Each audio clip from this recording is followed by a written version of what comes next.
आदाब नाजरीन, मैं नाज मिर्ज़ा। अवाम टीवी खबरनामे में आपका खैर मकदम है। आइए डालते हैं सबसे पहले आज की अहम सुर्खियों पर एक नज़र।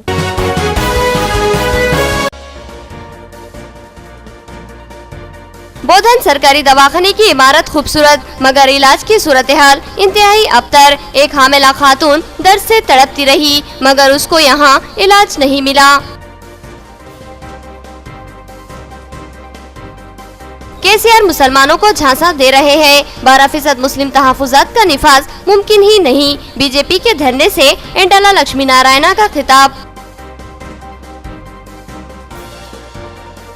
बाजिरेड्डी गोवर्धन ने कल्याण लक्ष्मी और शादी मुबारक के चेक्स तकसीम किए। 71 खानदानों ने सरकारी इमदाद के चेक्स हासिल किए। मिसाली स्कीम रुकने असम्बली का बयान।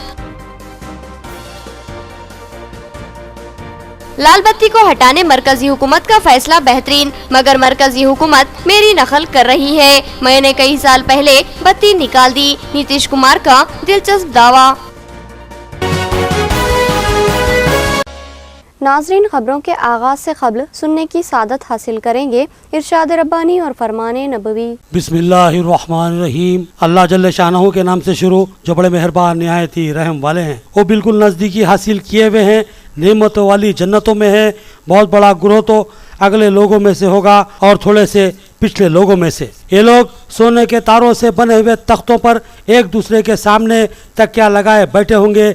इनके पास ऐसे लड़के जो हमेशा लड़के ही रहेंगे, आमद रफ्त करेंगे आंजूरे और जग लेकर और ऐसा जाम लेकर जो बहती हुई शराब से पुर हो, जिसमें ना सर में दर्द हो ना अकल में फितूर आए, और ऐसे मेवे लिए हुए जो उनकी पसंद के होंगे। सूरतुल वाक़िया आयत 11 ta 20। बिस्मिल्लाहिर्रहमानिर्रहीम। अल्लाह सुब्हानहू तआला के नाम से शुरू, जो बड़े मेहरबान निहायत ही रहम वाले हैं। आइमा मसालिक के नज़दीक औरत का अपने शौहर की मौजूदगी में इसकी इजाज़त के बगैर नफली रोज़ा रखना हराम है। हज़रत अबू हुरैरा रज़ियल्लाहु अन्हु से रिवायत है कि नबी करीम सल्लल्लाहु अलैहि वसल्लम ने फरमाया, औरत अपने शौहर की मौजूदगी में इसकी इजाज़त के बगैर एक दिन भी रोज़ा न रखे सिवाय रमज़ान के।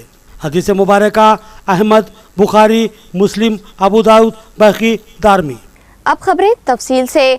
प्लानरी के लिए चंदा जमा करने रुकने असम्बली बीगाला गणेश गुप्ता आज भी सरगर्म रहे और एक दुकान पर खिदमत अंजाम देते हुए उन्होंने चंदा हासिल किया। इस मौके पर उन्होंने बताया कि इस प्लानरी से पार्टी को इस्तेहकाम मिलेगा और अवामी मफाद में अहम फैसले लिए जाएंगे। रुकने असम्बली निजामाबाद बीगाला गणेश गुप्ता ने आज फिर से प्लानरी के लिए मालिया जमा करने की मुहिम के सिलसिले में मजदूरी अंजाम दी। उन्होंने एक दुकान में सेल्समैन की हैसियत से खिदमत अंजाम देते हुए चंदा हासिल किया। उन्होंने बताया कि वरंगल के प्रोग्राम को इंतहाई कामयाबी से हमकिनार करने के लिए रियासती सदर TRS के चंद्रशेखर राव ने अहकामात जारी किए हैं और तमाम पार्टी जिम्मेदारान को हिदायत दी कि वो वरंगल के प्रोग्राम के लिए चंदा जमा करने के लिए सरगर्म हो जाए। ये प्रोग्राम 15 ta 20 अप्रैल जारी रहेगा। रुकने असम्बली ने बताया कि तेज रफ्तार तैयारियां जारी है और ये प्रोग्राम इंतहाई कामयाब होगा और तेलंगाना रियासत की तरक्की और अवामी बहबूद की ज़िमन में और साथ ही पार्टी के मज़ीद इस्तेहकाम के लिए इस इजलास में अहम तरीन फैसले लिए जाने का इम्कान है।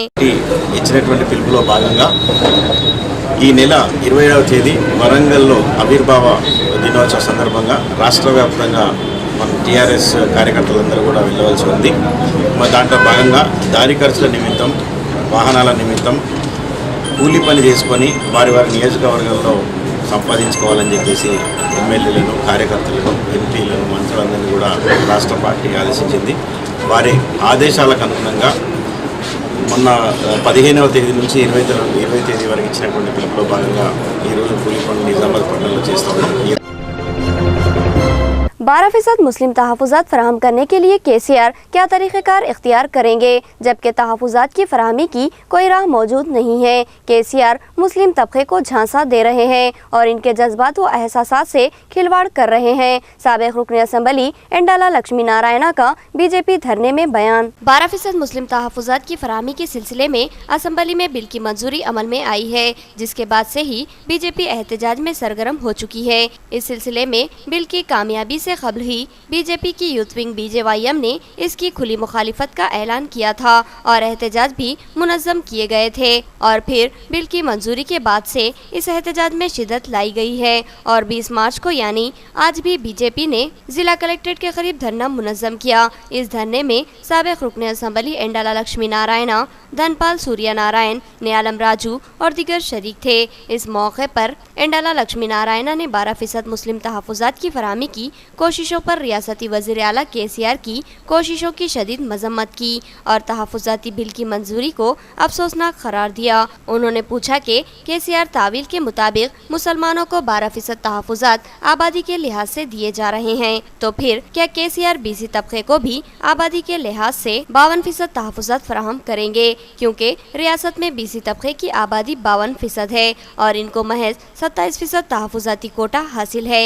उन्होंने ये भी सवाल किया कि क्या KCR 12% मुस्लिम तहफ़्फ़ुज़ात को अमली तौर पर लागू कर सकते हैं, अगर कर सकते हैं तो कैसे, इसकी खुलकर वजाहत करें। लक्ष्मी नारायणा ने 12% मुस्लिम तहफ़्फ़ुज़ात को महज एक धोखा और फरेब करार दिया और कहा कि KCR मुसलमानों के जज्बात व एहसासात से खिलवाड़ कर रहे हैं और उन्हें खूबसूरत झांसा दे रहे हैं, जबकि 12% मुस्लिम तहफ़्फ़ुज़ात पर अमलावरी नामुमकिन है और ये कभी हो नहीं पाएगा। उन्होंने KCR को मशवरा दिया कि वो रियासत की 12% ख़वातीन को इंसाफ फराहम करे और इनके लिए कोई मुस्बित इक़दाम करे। उन्होंने कहा कि दौरे हाजिर में ख़वातीन के साथ मुतासिबाना रवैया इख्तियार किया जा रहा है और रियासत तेलंगाना में भी ख़वातीन की हालत को बेहतर नहीं किया जा सकता। उन्होंने कहा कि रियासती वज़ीर आला की बेटी भी एक औरत ही है, लिहाजा उसको कोई अहम नुमाइंदगी दिलाते हुए ख़वातीन के हुकूक़ के लिए सरगर्म जद्दोजहद की जा सकती है और नताइज हासिल किए जा सकते हैं। एंडाला लक्ष्मी नारायणा ने दो टोक अंदाज में कहा कि KCR मुस्लिम तबके को धोखा देते हुए ना होने वाले काम को करने का दावा ना करे और जो काम वो कर सकते हैं उस पर अमलावरी शुरू करे। उन्होंने कहा कि किसी भी समाजी नाइंसाफी पर बीजेपी खामोश नहीं रहेगी। ముస్లింలకు రిజర్వేషన్ పేరు మీద మీరు దాంతో జోడించిండ్రు. ముస్లిం రిజర్వేషన్ అనేటువంటిది రాజ్యాంగంగా ఆమోదయోగ్యమా, అది అమలు అవుతుందా? మరి అమలు కాని దాని విషయంలో అటు ముస్లింలలో ఆశలు రేకెత్తించి ఇటు గిరిజనులకు అవకాశాన్ని తలుపులు మూసేసే ఈ కుతంత్రం ఎందుకు అని చెప్పి మేము అడుగుతా ఉన్నాం.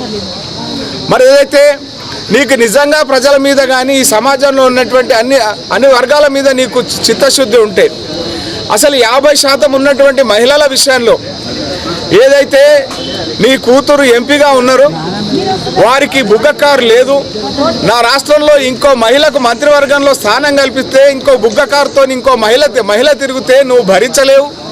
మరి వాళ్ళ కేంద్ర ప్రభుత్వం బుగ్గకారులు మొత్తం రద్దు చేసింది.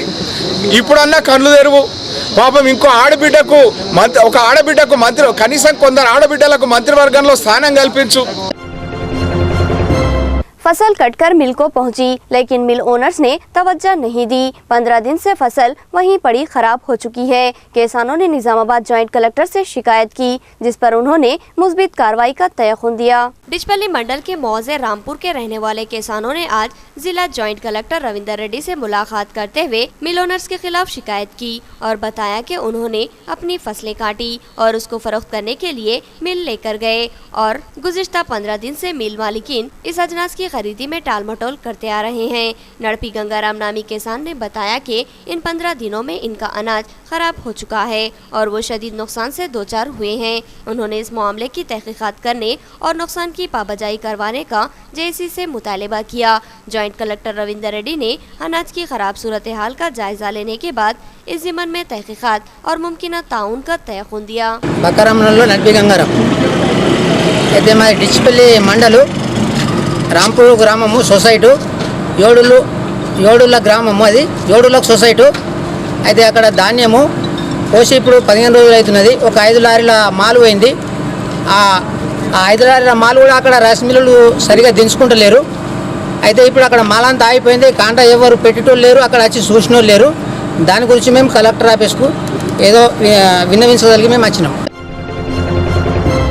सीआईटीयू की क़यादत में ग्राम पंचायत सफाई मजदूरों का मंडल परिषद ऑफिस पर धरना। 4 माह की तनख्वाहों की इजराई के अलावा तनख्वाहों में इजाफा, पीएफ और दीगर मराद मुतालिबात में शामिल है। सीआईटीयू क़ायद ने फिलफौर इन मसाइल की यकसुई का मुतालबा किया।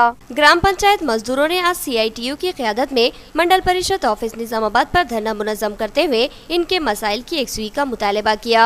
सीआईटीयू क़ायद रमेश ने बताया कि सफाई मजदूरों के ताल्लुक से हुकूमतों का मानना है कि ये लोग समाज की अहम तरीन खिदमत अंजाम देते हैं और ये समाज के लिए भगवान की तरह माने जाते हैं, तो फिर हुकूमतें ऐसी अहम तरीन खिदमत अंजाम देने वाले मजदूरों को नज़रअंदाज कैसे कर सकती है।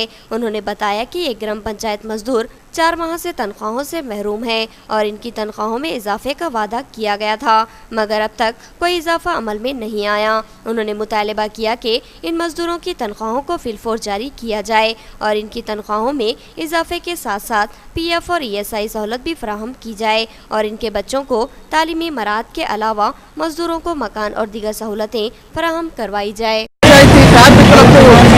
రాష్ట్ర ప్రభుత్వం ₹1 పెంచి ప్రభుత్వం చెల్లించకపోవడం మూలంగా 1000, 1500, 2000 రూపాయలతో ఈరోజు గ్రామ పంచాయతీ కార్మికులు నెలల తరబడి జీతాలు రాక అవస్థలు పడుతూ పనులు చేస్తూ ఉన్నారు. ప్రభుత్వం అన్ని రంగాల కార్మికులతో చర్చలు జరిపి వేతనాలు పెంచుతున్నప్పటికీ ఈరోజు గ్రామ పంచాయతీ కార్మికులు వేతనాలు పెంచకపోవడం బాధాకరం. ఒకవైపు రాష్ట్ర ప్రభుత్వం సఫాయి కార్మికులు దేవుళ్లతో సమానమని చెబుతూనే बाजरेडी गोवर्धन ने शादी मुबारक और कल्याण लक्ष्मी स्कीम के चेक इस्तेफादा कुनिंदगान के हवाले किए। जकरनपल्ली, डिचपल्ली और सिरकुंडा के 71 खानदानों ने इनसे चेक हासिल किए। रुकन असम्बली ने बताया कि इस स्कीम से अब तक बेशुमार खानदानों ने इस्तेफादा किया है। रुकन असम्बली निजामाबाद रूरल बाजरेडी गोवर्धन ने आज शादी मुबारक और कल्याण लक्ष्मी स्कीम के तहत गरीब लड़कियों की शादियों में दी जाने वाली सरकारी इमदाद के चेकों की तकसीम अमल में लाई। उन्होंने आज अपने पार्टी रुफ़ा की मौजूदगी में कई इस्तेफादा कुनिंदगान को ये चेक हवाले किए। उन्होंने बताया कि इनके हल्के में अब तक कई खानदानों ने इन स्कीमात से इस्तेफादा किया है और कई लड़कियां अब खुशगवार अज़वाजी रिश्तों से मुंसलिक हो चुकी हैं। उन्होंने बताया कि आज 71 इस्तेफादा कुनिंदगान में शादी मुबारक और कल्याण लक्ष्मी स्कीम के तहत चेकों की तकसीम अमल में लाई गई, जो कि 35,50,000 मालियती है। इन इस्तेफादा कुनिंदगान में डिचपल्ली, सिरकुंडा और जकरनपल्ली के खानदान शामिल है। లబ్ధిదారులు ఉన్నారు. అదేవిధంగా కళ్యాణ లక్ష్మిలో దాదాపుగా 54 మంది కళ్యాణ లక్ష్మి లబ్ధిదారులు. అంటే టోటల్గా 71 మందికి ఈ షాదీ ముబారక్ కళ్యాణ లక్ష్మి చెక్కులు పంపిణీ చేయడం జరిగింది. దీన్ని గౌరవ ముఖ్యమంత్రి గారు కేసీఆర్ గారు మరి బలహీన వర్గాలకు చెందిన వాళ్ళు, మైనారిటీలు, ఎస్సీ ఎస్టీలు ఎవరైతే ఉన్నారో వాళ్ళ ఆడకూతులు పెళ్ళిడు వచ్చిన ఆడకూతులకు పెళ్ళిళ్ళు చేద్దామంటే ఆర్థికంగా ఇబ్బందులు ఉన్నాయి. ప్రభుత్వం తరఫున మా తరఫున తప్పకుండా వారిని ఆదుకుంటా ఏదో కొంతైనా మనం సహాయం చేస్తే ఆడపిల్లలు కన్నటువంటి తల్లిదండ్రులకు భారం తగ్గుతుందని। एमबीसी कॉरपोरेशन बन गई, चेयरमैन को भी नामजद कर दिया गया, लेकिन अमली इक़दामात का फुक़दान है। ज़रूरत है कि हुकूमत पसमानदा तर तबक़ात की निशानदही के लिए कमेटी तश्कील दे और तबक़ात की ज़मराबंदी और कोटा मख्तस करने के इक़दामात करे। एमबीसी यानी मोस्ट बैकवर्ड क्लासेस की ज़िला कमेटी के क़ायद डंडी वेंकट ने आज प्रेस क्लब निज़ामाबाद में सहाफ़ती इजलास से खिताब करते हुए बताया कि रियासती हुकूमत ने एमबीसी कॉरपोरेशन का क़याम अमल में लाया है और साथ ही इस कॉरपोरेशन के चेयरमैन को भी नामजद कर दिया, लेकिन रियासती या ज़िलाई सतह पर इसकी कोई कारकर्दगी नज़र नहीं आ रही है। ज़िलाई सतह पर भी कोई कमेटियां तश्कील नहीं दी गई। डंडी वेंकट ने मुतालबा किया कि फौरी तौर पर पसमानदा तर तबक़ात की निशानदही के लिए खुसूसी कमेटियों की तश्कील अमल में लाई जाए और निशानदही करते हुए तबक़ात की ज़मराबंदी की जाए। उन्होंने कहा कि ताख़िर से इंसाफ की राहों के मजदूद होने का खदशा लाहक होता है, लिहाजा रियासती हुकूमत एमबीसी तबक़ात की ज़मराबंदी और कोटा मख्तस करने के लिए तेज़तर इक़दामात करे। దీని యొక్క విధులు నిధులు ఏ విధంగా ఉంటాయనేది కూడా ఇంతవరకు చేయడం లేదు. కాబట్టి తక్షణమే ప్రభుత్వం ఎంబీసీ కులాల జాబితాను కూడా ప్రకటించాలి. ఎవరెవరు ఎంబీసీలు వస్తారు అనేది కూడా ప్రభుత్వం తక్షణం ప్రకటించాలని చెప్పేసి ఎంబీసీ డిమాండ్ చేస్తూ ఉంది. అదేవిధంగా ఇవాళ మొత్తం 70 సంవత్సరాల స్వతంత్ర భారతదేశంలో బీసీ జనాభాలో ఎంబీసీలు సంచార జాతులు ఉండడం మూలంగా ఆర్థిక సామాజిక రాజకీయంగా వివక్షకు గురయ్యారనేది కూడా ఇవాళ వచ్చినటువంటి రిజల్ట్. शकरनगर में लायंस क्लब की जानिब से मुफ्त हेल्थ कैंप का इनेकाद अमल में लाया गया। इस कैंप में डॉक्टरों ने आँखों के अलावा दांतों और ज़ियाबतीस की तशखीस की और मुफ्त अद्वियात की तकसीम अमल में लाई। काउंसलर मीर नज़ीर अली ने बताया कि सैकड़ों अफराद ने इस कैंप से इस्तेफादा किया है। शकरनगर में लायंस क्लब की जानिब से मुफ्त तिब्बी कैंप का इनेकाद अमल में लाया गया। मुकामी काउंसलर मीर नज़ीर अली के ताउन से लायंस क्लब रुकन ज्योतिराज ने इस कैंप का इनेकाद अमल में लाया। इस मौके पर आँखों की तशखीस के अलावा ज़ियाबतीस और दांतों के अमराज की तशखीस की गई और मुफ्त अद्वियात की तकसीम अमल में लाई गई। मीर नज़ीर अली ने इस हेल्थ कैंप का इनके वार्ड नंबर 7 में इनेकाद अमल में लाने पर लायंस क्लब से इजहार तशक्कुर किया और कहा कि लायंस क्लब गुज़िश्ता कई दहों से अवामी फलाही खिदमत अंजाम देता आ रहा है। उन्होंने बताया कि इस मुफ्त हेल्थ कैंप से सैकड़ों अफराद ने इस्तेफादा किया, जिनकी मुफ्त तशखीस की गई और अद्वियात भी मुफ्त फराहम किए गए। आज फ्री कैंप लगाया गया है जिसमें डायबिटीज़, डेंटल और आई टेस्ट का इलाज फ्री में और मेडिसिन भी, यहाँ तक कि मेडिसिन भी फ्री में दिया जा रहा है। ये लायंस क्लब की जानिब की तरफ से किया जा रहा है आज वार्ड नंबर 7 में। और मैं आवाम से गुजारिश करता हूँ कि ज़्यादा से ज़्यादा तादाद में आके अपना इलाज फ्री में करा लेके जाइए। एक महावरा सुनते आए हैं, ऊंची दुकान फीका पकवान। ऐसी ही सूरत हाल बोधन सरकारी दवाखाने की है। खूबसूरत दवाखाना और इलाज नदारिद, डॉक्टर की अदम मौजूदगी ने इस सरकारी दवाखाने में एक हामिला खातून को मौत व जिस्म की कशमकश का शिकार बना दिया। बोधन शहर को जिले निजामाबाद में मुस्तकर निजामाबाद के बाद एक अहम तरीन शहर माना जाता है। बोधन एक तारीखी व इंतहाई अहमियत का हामिल शहर है। इस शहर में एक शुगर फैक्ट्री थी जो अब अपनी अजमत रफ्ता से महरूम हो चुकी है। इसको सियासतदानों ने तासुबियत का शिकार बना दिया है। हकीकत यह है कि यह फैक्ट्री एक वक्त था रियासत दक्कन की माशियत की रीढ़ की हड्डी मानी जाती थी और रियासत आंध्र प्रदेश में भी इस फैक्ट्री को विखार की अलामत माना जाता रहा। लेकिन गुज़िश्ता 3 दौर में इस फैक्ट्री ने अपने विखार को खो दिया है और वो दुश्मनों के तासुब का शिकार होकर बंद हो चुकी है। इस फैक्ट्री ने बोधन शहर को विखार व अजमत दी और यहाँ काबिल लिहाज आबादी बसने लगी, जिनको सहूलतों की फराहमी का सियासी कायदीन बुलंदबांग दावा करते हैं। मगर हकीकत क्या है? क्या वाकई बोधन की आवाम को वो हुकूक व मराहत और सहूलतें हासिल हैं जिनका दावा अक्सर सुना जाता रहा? आइए देखते हैं बोधन शहर में सहूलतों की सूरत हाल क्या है। शहर बोधन के क़ल्ब में एक खूबसूरत सरकारी दवाखाना कायम है। इस दवाखाने की खूबसूरत इमारत को देखते हुए पुरमसरत तस्वुर उभरता है कि यहाँ बेहतर से बेहतर इलाज दस्तयाब होगा। मगर क्या वाकई यहाँ बेहतर इलाज दस्तयाब होता है? आइए देखते हैं एक हामिला खातून की लर्जा खैज दास्तान। सबा परवीन जोजा नवाज हामिला थी और उसका इलाज इसी सरकारी दवाखाने में जारी था। जजगी के अयाम करीब थे। डॉक्टरों ने बताया कि उसकी जजगी 20 अप्रैल को होगी, लिहाजा वो 19 अप्रैल को इस दवाखाने में शरीक हो जाए। डॉक्टर्स हमल की सूरत हाल से तारीख का तयन करते हैं, मगर क्या वाकई यह मुतय्यना तारीख सही होती है? डॉक्टरों की हिदायत के मुताबिक सबा परवीन 19 अप्रैल को सरकारी दवाखाने में शरीक हो गई और इत्तेफाक कहिए या फिर कारखाना कुदरत की मसलिहत, सबा परवीन को 19 अप्रैल को ही 12 बजे दिन से ही जजगी के दर्द शुरू हो गए और ये दर्द बढ़ता ही चला गया। दवाखाना इंतजामिया को इतला दी गई तो मालूम हुआ कि 20 तारीख इसलिए तय की गई थी कि डॉक्टर ने 20 तारीख को ही आने का वक्त दिया है।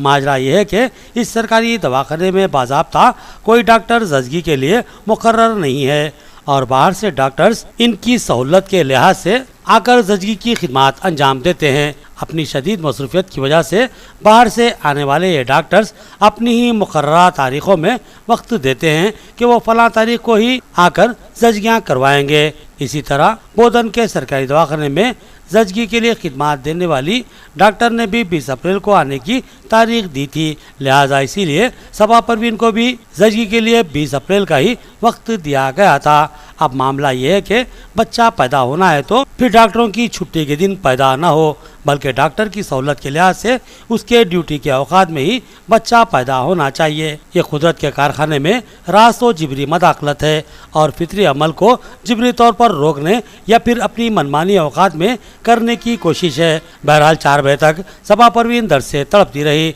और फिर दवाखाने के अमले ने इसकी तेजी से बिगड़ती हुई सूरत हाल को देखकर उसको एक स्ट्रेचर पर लिटा दिया और दवाखाने के बाबुल दाखिले के करीब छोड़ दिया। इस हसास और संगीन सूरत हाल के पेश नज़र बाज़ अफराद ने इसकी इतला टीआरएस काउंसलर मीर नज़ीर अली और मजलिसी काउंसलर राशिद अली और माविन रुकने बल्दिया अशफाक को दी। इतला मिलते ही ये तीनों कायदीन सरकारी दवाखाना बोधन पहुँचे और सबा परवीन की सूरत हाल से तशवीश का शिकार हो गए और फिर उन्होंने खानगी दवाखानों के डॉक्टर से ख्वाहिश की कि वो इस सरकारी दवाखाने में ही इस खातून की जजगी करे, लेकिन खानगी डॉक्टरों ने आने से कतई इनकार कर दिया। सरकारी दवाखाना इंतजामिया ने सबा परवीन की हालत को इंतहाई तशवीशनाक बताया और कहा कि क़ब्ल इसकी जजगी ऑपरेशन के जरिए हो चुकी थी और इस बार इसके टाँके मुतासिर नज़र आ रहे हैं, लिहाजा मामूली सा धचका भी इसके टाँके टूटकर मौत का सबब बन सकता है। ये तीनों कायदीन और खातून के ख़ानदानी अफराद तशवीश का शिकार थे। फिर फैसला लिया गया कि अल्लाह की मर्ज़ी पर किसी को इख्तियार नहीं है, लिहाजा इस खातून को खानगी दवाखाना मुंतकिल किया जाए और फिर इस खातून को खानगी दवाखाना मुंतकिल किया गया। वहाँ डॉक्टरों ने किसी भी सूरत हाल का सामना करने के लिए तैयार रहने की बात कही और कहा कि सूरत हाल इंतहाई संगीन है, किसी एक जान का नुकसान मुमकिन होगा, लेकिन अल्हम्दुलिल्लाह जजगी हुई और इस खातून ने एक सेहतमंद खूबसूरत बच्चे को जन्म दिया। माँ और बच्चा दोनों ही महफूज हैं। इस खातून के गरीब अफराद ख़ानदान ने इन तीनों कायदीन से इजहार तशक्कुर किया। बादिजा मीर नज़ीर अली, राशिद अली और अशफाक ने बोधन सब कलेक्टर सिकता पटनायक से मुलाकात करते हुए बोधन सरकारी दवाखाने की दगरगू सूरत हाल की शिकायत की, जिस पर सब कलेक्टर ने तहकीकात करने और मुमकिन इक़दाम करने बिलखसूस महमा वक्त जजगी के लिए डॉक्टर को मुकर्रर करने का तयक़ुन दिया। क्या रफली बात है? हाँ, चले जाओ यहाँ से, तुम लोग कितना जिद्दी आदमी। निकालिए स्ट्रेचर पे एक नर्स से ग्लोबस पकड़ लेते हैं हाथ में, वो पकड़ लेते हैं, वो पेशेंट के सामने ऐसे बात कर रहे हैं। उन लोग अब यहाँ से लेके चले हमारे पास। भाई से 2 जान मरते मरते बच गए।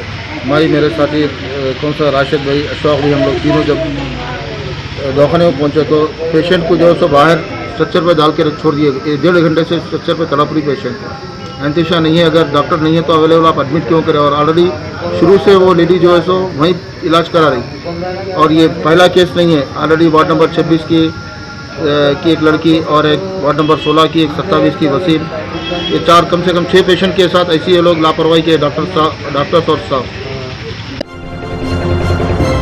अवाम टीवी ने किसी न किसी ऐसी शख्सियत के तारुफ का सिलसिला शुरू किया है जिनको बहुत कम लोग जानते हैं, मगर वो लोग खामोशी से बड़ी बड़ी खिदमत अंजाम देते हैं। ऐसे ही लोगों में सैयद इमरान और दफेदार अब्दुल बसीर भी है, जिन्हें अवाम टीवी 27 की नज़र से देखता है। उर्दू एक शीरी और सबको जोड़ लेने वाली मानादार जबान है, जो एक बार इससे आशना होता है उसी का गिरविदा बनकर रह जाता है। ये मुँह को लगती है तो छूटती ही नहीं, हर कोई उसका दीवाना बन जाता है और उससे वाबस्तगी को अपने लिए बाइस से फ़ख्र समझता है। मगर ये बातें माजी की यादें और हिस्सा बन चुकी हैं। अब तो उर्दू तो अपनों के ही जुल्म नाइंसाफ़ी का शिकार बनी हुई है। अपनी बेवकती पर उर्दू सख्त नाला है। आज उर्दू और उर्दू तहजीब को ख़त्म करने की मज़मूम साजिशें रचाई जा रही है और उसमें अफसोस के उर्दू तबका भी माविन बना हुआ है। आज उर्दू ज़बान को मुसलमान बना दिया गया है, क्योंकि इस ज़बान को मुसलमानों ने अपनाया और उसमें अपना मजहबी व सकाफती असासा जमा कर रखा है। मगर दौर हाजिर में उर्दू से बेइतनाई बढ़ती जा रही है और दीगर ज़बानों को तरजीह दी जा रही है। उर्दू की ये बदकिस्मती है कि उर्दू के दुश्मन भी जब उर्दू के खिलाफ नारे लगाते हैं तो उर्दू मुर्दाबाद का नारा उर्दू में ही लगाते हैं। ये तो गैर हैं, इसलिए गैरों को छोड़ी दो, अपनों की ही बात की जाए तो काफ़ी है। हमने कई उर्दू तहरीकों के रहनुमाओं के बच्चों को देखा है जो अंग्रेज़ी मीडियम के आला स्कूलों में तालीम याफ्ता होकर उर्दू तहजीब वो तमद्दुन से महरूम हो चुके हैं। उर्दू के रहनुमा जो तहरीक चला रहे थे, शायद गरीबों के घर में बेसहारा उर्दू को सहारा दिलाने के लिए कोशिश कर रहे थे। उर्दू के रहनुमाओं की हालत भी ऐसी ही है जैसे कि आज की नाफरमान व नाखलफ औलाद की होती है, जो अपने बूढ़े वालिदैन को जानबूझकर ओल्ड एज हाउस में छोड़ आते हैं, मगर ये औलादें अपने वालिदैन से वालिहाना वाबस्तगी और मोहब्बत का दावा करते रहते हैं। बिलखसूस दौरे हाजिर में सोशल मीडिया में वालिदैन बिलखसूस माँ की अजमत और शान से मुताल्लिक बहुत से कीमती जज्बात व एहसासात का इजहार देखने को मिलता है, मगर हकीकत यह है कि इन सोशल मीडिया की फरमाबरदार औलादों के माँ बाप आज भी अपने बेटे के मुँह से एक मीठे बोल के लिए तरसते देखे गए हैं। इसी तरह हमारे रहनुमा भी उर्दू के ऐसे ही बेटे हैं। रहनुमा क्या, बेशुमार ऐसे मुहिब्बे उर्दू हैं जिनके बच्चे आला तरीन अंग्रेजी मीडियम स्कूलों में ज़ेर तालीम है और वो उर्दू को बचाने और उसको ज़िंदा रखने के दावे करते हैं। जैसे कि सोशल मीडिया के बेटे अपने वालिदैन के लिए जज्बात व एहसासात का इजहार तो करते हैं, मगर अमली तौर पर मोहब्बत का उनके पास शायबा भी नहीं होता। जिस तरह फरमाबरदार बेटे अपने वालिदैन को ओल्ड एज हाउस में छोड़ देते हैं, इसी तरह उर्दू के मुहिब्बान बिलखुसूस रहनुमा या मुहर्रिकीन उर्दू को गुरबा की आबादियों में ही ले जाकर छोड़ देते हैं, जहाँ उर्दू इंतहाई कसम पुरसी की हालत में अपनी जिंदगी के अयाम को सिसकती बिलकती तड़पती हुई गुजारती है। लेकिन इसका मतलब ये नहीं कि उर्दू ख़त्म हो जाएगी, उर्दू जिंदा रहेगी, क्योंकि अभी उर्दू के ऐसे भी चाहने वाले हैं जो उर्दू के लिए मुमकिना वक्त निकालकर उसकी बका व सलामती के लिए जद्दोजहद करते हैं। जैसे हर बेटा नाफरमान नहीं होता, इसी तरह उर्दू से मोहब्बत का दावा करने वाले हर शख्स का दावा खोखला नहीं होता। कुछ नौजवान ऐसे भी हैं जो खामोशी से उर्दू की बका व सलामती और फ़रोग़ के लिए अपनी इस्तिताअत भर कोशिश करते आ रहे हैं। ऐसे ही बाहौसला नौजवानों में अवाम टीवी की नज़र में दो नौजवान आए हैं। इनकी उर्दू के तय मोहब्बत या फिर उसको जुनून कहा जाए तो बेजान न होगा। उन्होंने सोशल मीडिया पर एक मुहिम चला रखी है जिसमें वो उर्दू दुनिया के नाम से मुख्तलिफ ग्रुप बनाए हुए हैं और मुल्क के मुख्तलिफ हिस्सों में रहने वाले सहाफ़ियों, अदीबों, शायरों के अलावा अखबारात के मुदीरान को उन्होंने एकजा कर रखा है और फिर इन ग्रुपों के ज़रिए बाकायदा हिंदुस्तान के तूल अर्ज़ में निकलने वाले उर्दू अखबारात को PDF फाइल के ज़रिए इस ग्रुप में पोस्ट किया जाता है और कारी घर बैठे मुल्क के मुख्तलिफ अखबारात का मुताला कर लेता है। जगत्याल के रहने वाले सैयद इमरान और कड़पा के रहने वाले दफेदार अब्दुल बसीर रोज़ाना 4 घंटे मुसलसिल इन ग्रुप में अखबारात की तरसील की खिदमत अंजाम देते हैं। वाज़ेह है कि सैयद इमरान ज़िला जगत्याल रियासत तेलंगाना से ताल्लुक़ रखते हैं, जबकि दफेदार अब्दुल बसीर ज़िला कड़पा रियासत आंध्र प्रदेश से मुताल्लिक़ हैं। लेकिन दोनों का काज एक है और दोनों को इसी काज ने एक दूसरे से मरबूत कर दिया है। ये लोग अपने ज़ाती अखराजात से रोज़ाना 4 ta 5 घंटे सर्व करते हुए उर्दू की तरक्की व तरवीज के लिए जद्दोजहद करते आ रहे हैं। इसी तरह ग्रुपों से तहरीक मिलती है। ये लोग 10 ta 15 ग्रुप्स जो अहम लोगों पर मुश्तमिल हैं चलाते हैं। इन ग्रुप्स की अपनी खुसूसी शनाख्त है और हर ग्रुप में उर्दू रस्मुल ख़त को ही लाजमी करार दिया गया है, जो कि इंतहाई अहमियत की हामिल बात है। इसमें उर्दू मज़ामीन, अशार, गज़लियात और दिगर बहुत सी मालूमाती बातें पढ़ने को मिलती हैं। अवाम टीवी इनकी और इन जैसे दिगर मुहिब्बान उर्दू की सताइश करती है और इनकी खिदमत को एहतराम की नज़र से देखती है। नाज़रीन, अब देखेंगे रियासती, कौमी और आलमी मंजरनामा।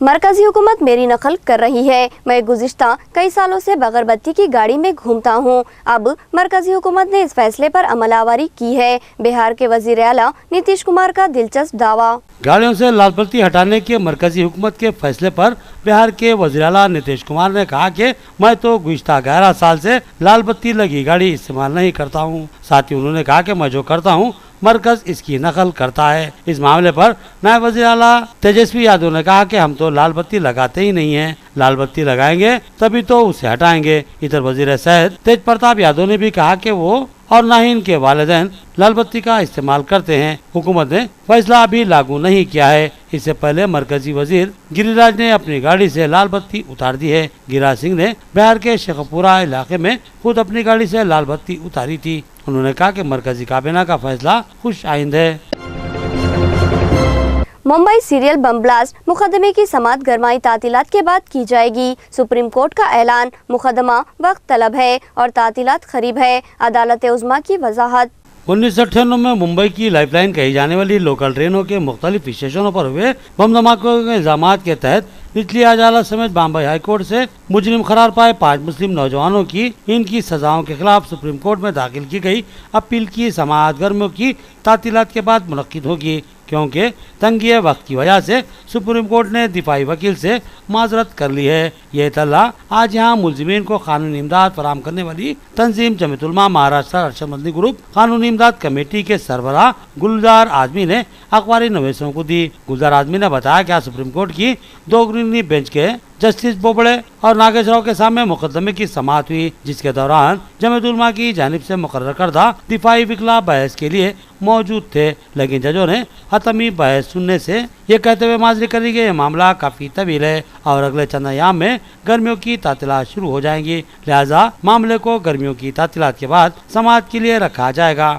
हालांकि जमीयत उलमा की जानिब से एडवोकेट नित्या रामाकृष्णन ने समाअत मुलतवी किए जाने की मुखालिफत की थी, लेकिन चूँकि गर्मियों की तातीलात करीब है लिहाजा अदालत ने मामले की समाअत 11 जून तक मुलतवी कर दी है। वाज़ेह है कि जनवरी फरवरी 1998 में होने वाले सिलसिलावार धमाके मुंबई के मुज़ाफात में वाक़े रेलवे स्टेशनों कंजूर मार्ग, गोरेगांव, मलाड विरार, सांता क्रूज और कांदेविली में पेश आए थे, जिसमें कुल 4 अफराद हलाक और 20 अफराद शदीद जख्मी हुए थे। बम धमाकों के बाद मुंबई पुलिस ने 12 अफराद को गिरफ्तार किया था और इन पर ताज़िराने हिंद arms act, explosive substance act वगैरह की मुख्तलिफ दफात के तहत मुकदमा दर्ज किया था। इस मुकदमे में कुल 12 अफराद की गिरफ्तारी अमल में आई थी, जिनमें से 3 अफराद का जेल में ही इंतकाल हो गया था और बाकी अफराद महाराष्ट्र की मुख्तलिफ जेलों में मुक़ीद है, जिनमें आफ्ताब अहमद सईद, शेख असगर, कादर शेख, मोहम्मद याकूब, अब्दुल मजीद, मोहम्मद सगीर, मोहम्मद बशीर और मोहम्मद इकबाल शामिल है। मोहम्मद बशीर को जमीयत उलमा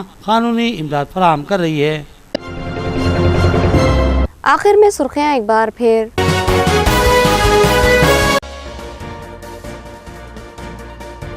बोधन सरकारी दवाखाने की इमारत खूबसूरत मगर इलाज की सूरत हाल इंतहाई अबतर। एक हामिला खातून दर्द से तड़पती रही मगर उसको यहाँ इलाज नहीं मिला। केसीआर मुसलमानों को झांसा दे रहे हैं, 12% मुस्लिम तहफुजात का निफाज मुमकिन ही नहीं। बीजेपी के धरने से एंटाला लक्ष्मी नारायणा का खिताब। बाजिरेड्डी गोवर्धन ने कल्याण लक्ष्मी और शादी मुबारक के चेक्स तकसीम किए। 71 खानदानों ने सरकारी इमदाद के चेक्स हासिल किए। मिसाली स्कीम रुकने असम्बली का बयान।